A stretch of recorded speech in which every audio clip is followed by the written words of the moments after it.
Salut à tous, c'est Léo. Aujourd'hui, je voudrais vous parler de l'importance de travailler gratuitement et surtout de pourquoi il ne faut pas en avoir peur. Alors actuellement, je suis dans une situation où je viens de quitter mon emploi et je me lance à mon compte. Donc le service que j'offre aujourd'hui, c'est une analyse de business. Je travaille sur l'offre, les concurrents, les objectifs, etc. Est-ce que vous pensez que les business de ma ville vont me faire confiance pour leur donner des conseils sur ce sur quoi ils travaillent depuis des années alors que j'ai que 25 ans et que je n'ai aucun résultat à leur montrer? Alors personnellement, je pense pas.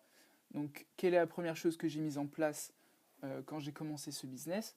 J'ai proposé tout simplement dans ma communauté un concours pour coacher une personne gratuitement, sachant que la valeur de mon service est entre 1000 et 5000 euros. Et j'ai attendu de voir qui voulait profiter de ce service. Donc de un, ça m'a permis de sourcer des clients potentiels. Et de deux, moi derrière, je peux faire le tri parmi les personnes qui participent. Parce que tout simplement, on ne va pas choisir le premier venu. On cherche une personne qui est motivée, qui a de l'influence dans la communauté et à qui vous allez pouvoir demander un feedback sur votre travail à la fin. Le but en faisant ça, c'est tout simplement de donner le meilleur de vous-même pour pouvoir attirer de nouveaux clients par la suite. Dans mon cas, une des personnes qui a participé, elle s'appelle Wilson. C'est un ancien militaire anglais qui a combattu en Irak, en Afghanistan, etc. Et cette personne, elle réalise des coachings en développement personnel, elle fait des transitions à la vie civile pour les militaires. Et tout simplement, moi je pense que c'est un super projet. Et quand j'ai regardé un peu plus près son profil, j'ai vu qu'il faisait partie du comité d'entreprise de ma commune. Il anime régulièrement des réunions de business. Il se forme à peu près toutes les semaines. Et c'est tout à fait le genre de personne avec qui il faut travailler.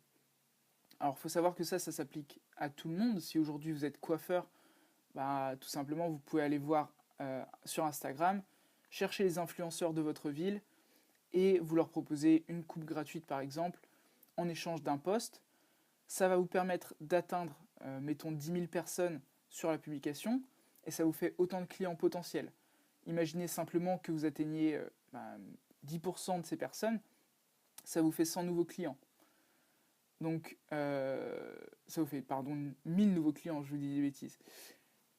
Donc, pour en revenir au titre, n'ayez pas peur de travailler gratuitement. C'est un des meilleurs investissements que vous pourrez faire, d'autant plus si vous n'avez pas d'expérience dans votre domaine. Et maintenant, dites-moi dans les commentaires ce que vous allez mettre en place pour atteindre plus de personnes dans votre business cette semaine. Je vous dis à bientôt dans le prochain podcast. Ciao!